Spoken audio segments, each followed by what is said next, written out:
안녕하세요. 저는 생수회관 기독학교에 재학 중인 고등학교 3학년 김태은입니다.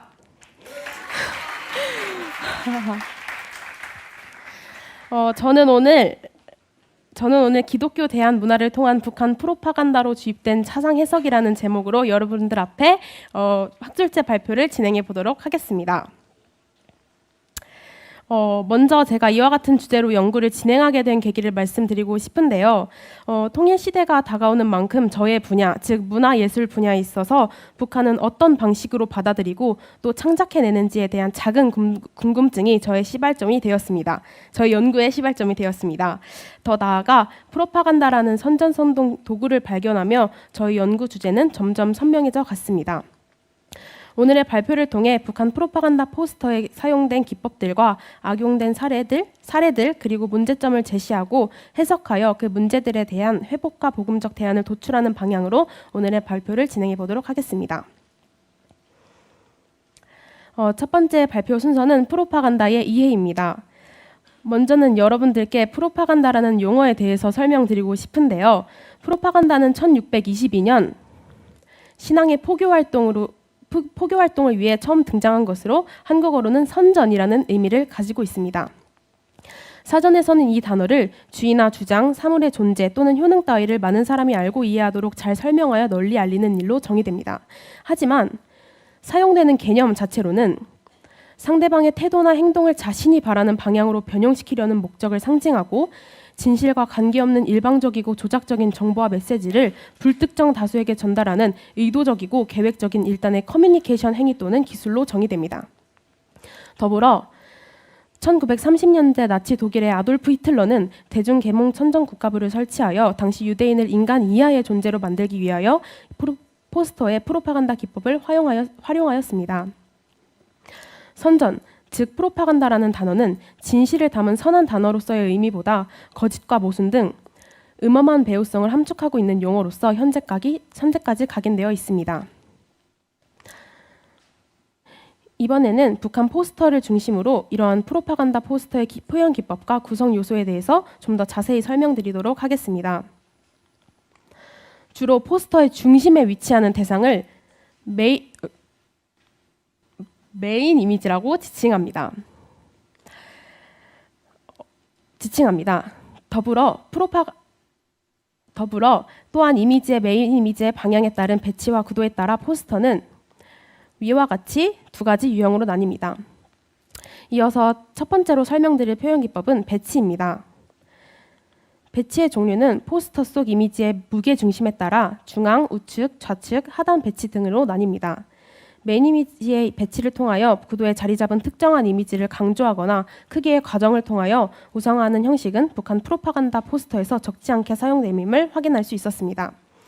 박상태 연구 결과에 따르면 메인 이미지를 중앙에 배치한 포스터가 40.4%로 가장 많이 나타남을 분석했습니다. 두 번째로 설명드릴 표현 기법은 구도입니다.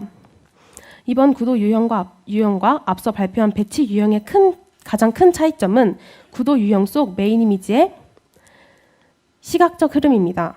중심에 위치한 인물의 시선의 흐름에 따라 구도의 유형은 사선형, 중앙형, 수직형으로 분리됩니다.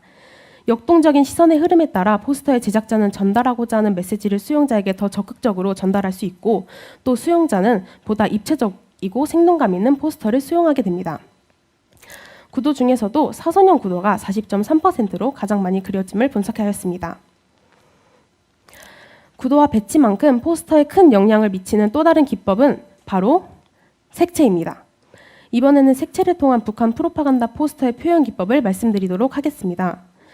사람이 유아기부터 성인까지 성장하는 데 시각적으로 받아들이는 과정의 영향은 매우 큽니다. 특히 색채를 받아들이는 경험과 기억 또는 떠오르는 인상에 따라 뇌는 자극받고 연상합니다. 이렇듯 저는 영향력이 높은 색채를 통해 4가지의 특징적 키워드를 분류해 보았습니다.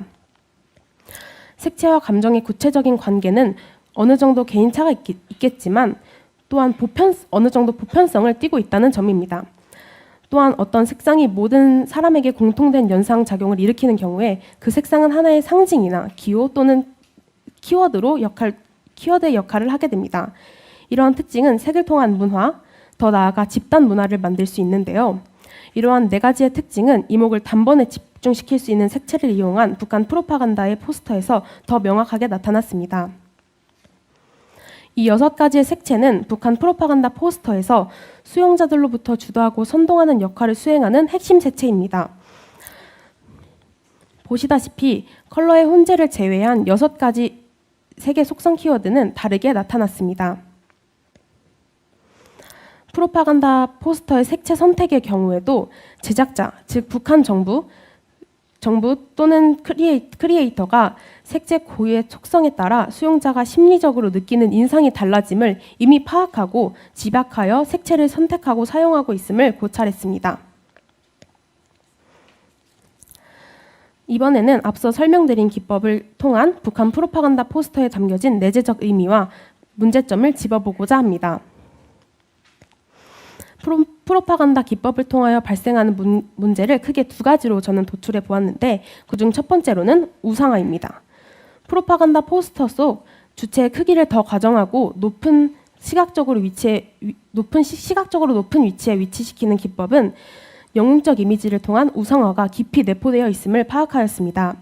사진 속 4사람은 요한계시록 19장 말씀 속 백마 탄 자에 비유하여 자칭 예수에 빙의하여 백마에 탄 모습을 하고 있습니다. 백마에 앉음으로써 수용자들은 시선을 들어 올려 주체를 바라보게 되고 올려다보는 자세를 통해 수용자는 자신이 내가 주체보다 낮은 자리에 있음을 인지하게 되어 심리적으로 주체를 더 미화하고 과장하게 됩니다. 이러한 특징을 통한 두 수령의 모습은 대중들의 가슴을 뛰게 하고 자주성을 떨어뜨림과 동시에 우상화될 수 있는 최고이자 최적의 수단으로 볼 수 있습니다. 두 번째 문제는 가스라이팅입니다. 가스라이팅을 사전에서 거부, 반박, 전환, 경시, 망각, 부인 등 타인의 심리나 상황을 교묘하게 조작하여 그 사람이 현실감과 판단력을 잃게 만들고 이로써 타인에 대한 통제력을 행사하는 것을 말한다고 정의합니다. 이러한 정신적 학대를 통하여 북한은 북한 주민들을 상대로 정치적 가스라이팅을 행사하고 있습니다. 북한이라는 유일사상 체계로 이루어진 나라 안에서 북한 정부는 프로파간다 포스터를 통해 사회주의 정신, 혁명, 전쟁 투신 정신을 반복적으로 세뇌하고 있습니다. 따라서 북한 주민들은 올바른 정치적 관념을 가지지 못한 채 세뇌에 따른 정치적 가스라이팅에 계속해서 시달립니다.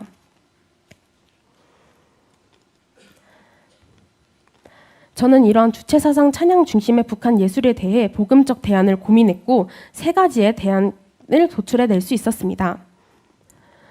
첫 번째는 본래 미술의 목적 회복입니다. 프로파간다로 인한 악의적인 주체사상 세뇌를 하나님이 인간에게 주신 예술의 온전한 아름다운 형태 그리고 본 목적을 회복하여 북한 주민들의 완고한 관념을 설득하는 것입니다. 두 번째로는 본래 프로파간다의 의미는 설득이라는 점을 미루어 보아 북한에서는 경험할 수 없었던 자유, 평화, 인권이 담긴 시각 자료들을 제작하여서 북한 주민들이 가진 기존의 완고한 가치관을 타파하고 설득하여 복음적인 메시지를 심어줍니다. 이 포스터들은 프로파간다 포스터에서 주로 사용되는 색채의 유사성을 이용한 프로파간다의 복음적 역이용 사례로 도입해 본 포스터들입니다. 북한 주민들에게 이질적인 예술보다 그들이 그동안 수용해왔던 프로파간다 포스터의 핵심 색채인 빨간색, 파란색 등을 이용해 친근하게 다가가서 역이용하는 것을 대안으로 말씀드리고 싶습니다. 또한 현재 한류는 계속해서 전 세계적으로 뻗어나가고 있는 추세인데요. 이러한 한류의 영향력이 특히나 북한 다음 세대에게 더욱 크게 드러나고 있다고 합니다. 북한 정부는 이에 대응하기 위해서 크게 3가지의 법을 내놓습니다. 첫 번째는 반동사상 문화 배격법, 두 번째는 청년 교양 보장권, 세 번째는 편향 문화 보호법입니다. 북한은 이렇게까지 법을 제정하면서 한류를 막고 있는데도 불구하고 북한의 주민들에게는 한류의 영향력이 멈추지 않고 있습니다. 이러한 점을 조금 더 구체적인 방향으로 깨어있는 아티스트들이 모여 복음적으로 전환하여 이용하는 방향에 대한 가능성을 저는 보게 되었습니다. 물론 한류가 기독교 문화에 있어서 100% 긍정적 상호관계를 유지할 수 없고 어렵고 또 한류 안에 반기독교적 사상이 들어가 있는 것 자체를 부인할 수는 없지만 우리는 한류의 파급력을 보아 하나의 복음적 문화예술과 컨텐츠를 생성해낼 수 있는 가능성을 바라보아야 합니다. 제가 복음적 인용. 제가 오늘의 발표를 마무리하며 강조하고 싶은 것은 정전 70년 그리고 지금까지도 북한의 백두혈통을 위한 백두혈통에 의한 시각적 문화 요소들을 북한 주민들은 지금까지도 분별 없이 흡수하고 있다는 점입니다. 하지만 이러한 문제들에 맞서 저는 다음 세대로서 생각해낼 수 있고 세울 수 있는 창조적이고 혁신적인 복음적 대안을 창작해내고자 하는 소망이 생겼습니다. 더불어 그들과 함께 살아갈 그날에 아름다운 문화의 예술의 형태를 회복하여서 북한 주민들 속에 자리 잡고 있는 완고한 가치관을 타파하고 진정한 진리와 신에 대한 고찰을 일깨우는 도구로서 사용되고 싶습니다. 그에 앞서 저희 생수회관 기독학교 그리고 이곳에 모인 모든 분들과 함께 통일의 희년의 나팔을 불기 원합니다. 온 열방과 이 땅의 모든 민족이 함께 통일의 희년의 나팔을 불며 기쁨으로 씨앗을 거둘 그날을 기대하며 이상 오늘 저의 발표를 마치도록 하겠습니다. 경청해 주셔서 감사합니다.